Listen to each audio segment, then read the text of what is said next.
Hello fellow crafters and welcome to this new episode of Max DM Crafting. Today I will take you through the construction of my Crossroad Inn. Through the images I will document the creation of this exciting project, designed for one of my D&D campaigns. This building was designed to be 100% playable inside. Never as in this case, the mental idea of the project is not enough. From the beginning I understood that to fully satisfy all the fundamental aspects of this construction, I would have to rely on a project. Simple stuff, almost sketches, but enough to keep the entire creation process under control. I usually like to characterize the four sides of my buildings, drawing them carefully in order to always have a visual reference for what I'm building. This entire project was carried out without the use of expensive tools. No Proxon to understand.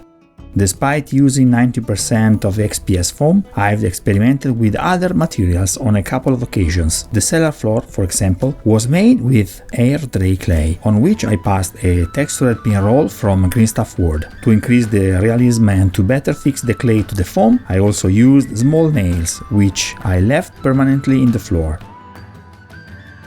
My style of play is without walls, guys. This means that once the covers of the floor we are playing on have been removed, only the floor and in this case the stairway to the basement remain.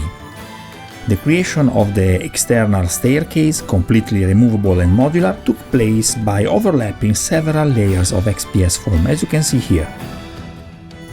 This brick pattern is very rough and was made with a foam cutter. The bricks were then drawn hot, leaving clearly visible grooves. This was my first project made in XPS foam. Today I no longer use this type of technique, preferring to sculpt the bricks with a pen and using a more refined technique, which you can find in the video linked in the description box below. The first two levels are real and represent the bar and the cellar. The next two floors were created in a single block, so the second floor does not actually exist. It represents a classic example of architectural taste. From an aesthetic point of view, I prefer to create an extra floor even without the need to make it playable. The balcony, therefore, does not correspond to a real level of play. At the time it seemed like a shortcut, while today I would definitely have built an extra playable level. Returning to the balcony, I used my thin foam cutter to draw this S in a foam block. With a very sharp cutter, I then divided the block into slices, obtaining the wooden panels with which I built the wooden balustrade. All the wood grain of this project was drawn in pen on the foam. The external stucco was made with plaster for walls, leaving uncovered areas in which I engraved the bricks. Thanks to some leftover from old Games Workshop kits, I was able to complete the dormers and the pulley for the cage. The skeleton in the cage is a personal reference of mine to Willow's Daikini Crossroads. Being an inn in an important crossroad, it seemed an appropriate detail.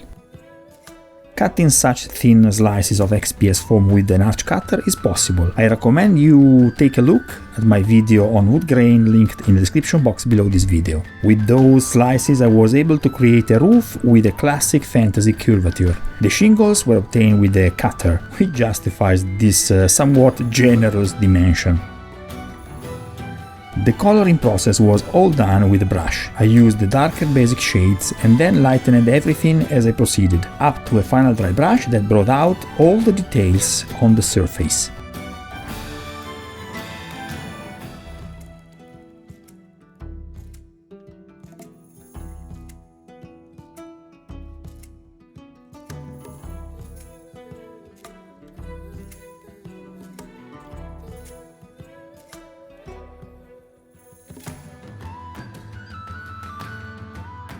Looking at it closely, the Crossroad Inn is far from being a perfect piece. It is a raw composition which has the flavor of the passion of an amateur who has worked 100% to achieve what his imagination has designed. Nonetheless, on the game table it looks like a one-of-a-kind piece with a great personality and that will forever occupy a place of honor in my heart.